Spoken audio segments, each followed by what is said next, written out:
All right, section 8, our last section of the day, last one for 201. This one's going to talk about managing existing system and application services. Here we're going to talk about modifying and managing virtual servers. Some of this material might harken back to stuff we've already talked about today in the beginning of the day.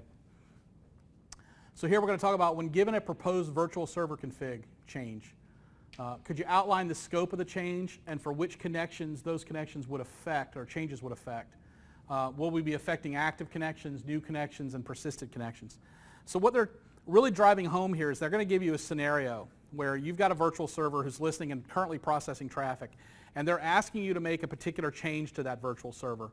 If you make that change, would you know from the change you're going to make what types of connections are going to get affected? If I said I'm going to go in to a virtual server and I'm going to change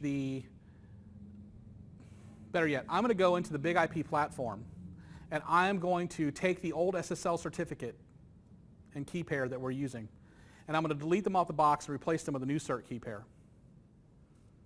Does it affect the current traffic flowing through the virtual server that's using a profile associated to that current certain key pair? That would be the kind of type of a question you may get. And the behaviors you need to understand are things like, is that cert key pair stored on disk and then as the config loads, it loads it into memory? So if you were to do something that affects the cert key pair that's stored on disk, is it affecting the flow of the traffic going through the virtual server if it has that cert key pair loaded into memory? Right? Can I do that and get away with it? And what does it take for me to put a new cert key pair on the box? When will it start processing the traffic? I've put a new cert key pair on the box. They're named the exact same names. The profile that's using that cert key pair associated to the virtual server that's processing traffic for the big IP platform, how can I make it start to use the new cert key pair? I need to go into the profile and say update if it's the same names. If it's new names, I need to drop my profile to the new names for the cert and the key and say update. On pushing that update button, what kind of connections would be affected by that change? Right? Any current connections using the old cert key pair, obviously, gone, right? They're going to have to reestablish a connection again using the new cert key pairs. So these are the kind of questions you may run into, and this is where, once again, only taking time to work on the big IP platform, work through some of the VLabs, connect to your virtual server, see how they behave when you make changes, is the best way to understand what you might be up against when you get into the cert test. If you were given a description of an application, identify the correct virtual server configured for it. So once again, this might have a lot to do with, here's an application that users are going to use and connect to. Which virtual server, not necessarily would process the traffic, but which one would be the appropriate one I would have to build for that virtual server? Do I need, because of the description you've told me, do I know I need SSL termination? Do I know I need an SSL profile, an HTTP profile, because I'm going to be doing something in an I rule that's going to be triggered by an HTTP-based event. And to be able to do an HTTP-based event in an I rule, I need to be processing HTTP traffic up to layer 7 using that HTTP-based profile. But if it's SSL encrypted traffic, I can't read the HTTP headers. I can't process that traffic up to layer 7 for HTTP without doing termination. Right? So when they give you that description, it's going to probably be around the lines of I need to build a virtual server, I need to have SSL client-side termination on here, the pool needs to be defined clear text because I'm not putting on a server side, and I want to apply an HTTP profile because I'm doing cookie insert for persistence. Right? Things of this nature. What do you need to know? What VLANs does it need to be enabled on? What route domains do we need to be participating in? And it's all going to be around the criteria they gave you on the question as to what answer you're going to choose. Given a situation where a virtual server configuration change did not appear to be immediately taking effect, could you determine why? I went and changed the cert key pair on the box, but it didn't seem to take effect. I never updated the profile to use the new cert key pair, which meant loaded into memory, right? Things like what we're going to talk about next would be a direct correlation to it. If I forced a member down in a pool, if I disabled him, instead of forcing him offline, I could still have connections going to that box even though I've administratively said I don't want any more connections going to that member of the pool. He could still get net new connections. So it seems that I made the change, but it's not taking effect, right? The reason it might not be taking effect is because of what we're going to talk about right here. I need to distinguish between disabling a member and forcing it down. The difference here, if you're looking inside your pool at your members, and I'm clicked into one of the individual members of my pool, and it's enabled currently, and I disable it. Disabling means I'm going to administratively mark this box offline. I don't want anybody connecting to it. However, I'm going to still continue to allow persistent and active connections to flow.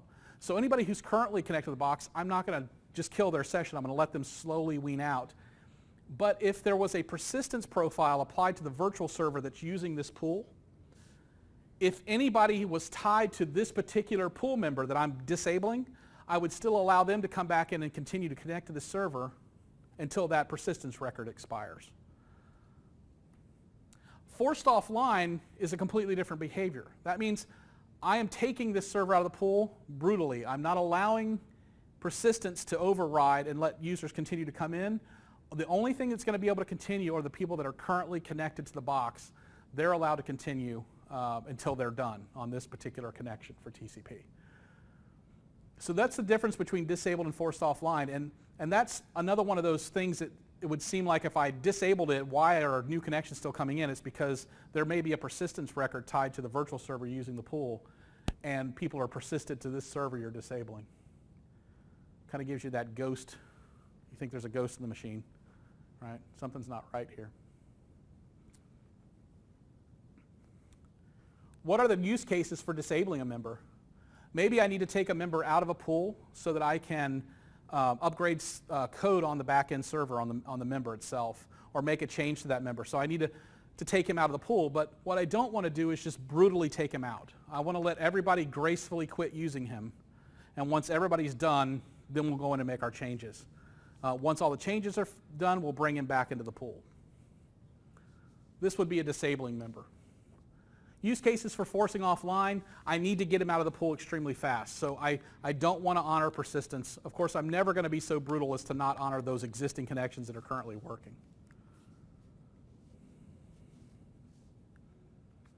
If you're given a situation where a pool member has been disabled but still appears to be receiving traffic, that kind of goes back to disabling the member. I've already described it.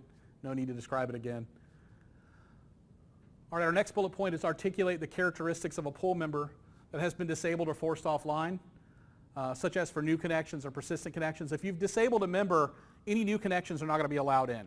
Like, it's just exactly what I've iterated already. He's only going to honor persistent connections for users that have a persistence record tied to them, and existing connections. So if there's an existing TCP-based connection, he's going to allow that one to continue. But for both of these, they're not going to allow new. For a forced offline, he's not going to allow new, and he's not going to allow persistent connections. He's only going to allow those existing active connections to finish. All right, guys, that wraps up the 200 level TMOS administration prep class. And what we're going to talk about now real quick is what's next, is your 300 level exams. We've talked a little bit about needing the 100 and 200 for your certified administrator. You can now go out after you've passed your 200 exam, and you can take 300 level exams. Each of these are product-based specific exams. We have LTM specific, GTM, ASM, APM, and soon we're going to have our AFM and some other exams that are coming out around our different products. Each of these are considered a 300, and you will be, if you pass any of them, you would be a GTM specialist, certified technology specialist on GTM, or a certified technology specialist on ASM. Right now I can tell you it's a great time to get in on taking these certification exams. Right now there are probably less than 10 in the world that are certified for APM. APM just came out of beta. I don't think it's been out of beta for very, very long. It's probably been out for a few months now. There's not a lot around. You want to be one of the first 500 level certified architects, F5 architects in the world, you could be. We are so new to this program right now. We're just over 1,000, maybe around 1,200 certified administrators, I think, if we're even that far. These numbers are under 100 for each probably. So you want to be the very first one to have a F5 500 certified F5 architect, you could be the one. Get out there, get your certs going, right? So for the 300 level exams, you go, once you've passed your 200, you can log on to certification.f5.com with your ID. Look in your history menu. You're going to see that you've now passed the 200 exam, and you're now eligible to take all of the 300 exams. So when you go out to Pearson VUE, you're going to see all of the 300 level exams in your bank for you to be able to take after you've passed your 200. It's exciting stuff, right? Look for 300 level study guides. I'm working on the LTM study guide now and the GTM 300 level study guide. Hopefully these study guides are helping. I'm not the world's highest expert in all these topics, but I'm doing everything I can to generate the material you need to study for these exams. So hopefully it works out for us, and I'm going to have these out soon. So download your 300 level study guide when it's available, study the guide, and work in your VLab environments. Register for that 300 level exam. Set that deadline for yourself so that you know you've got a deadline to meet and get that test taken. If I can be of any more assistance to you guys, please contact me. And thanks for watching our video today. Thanks.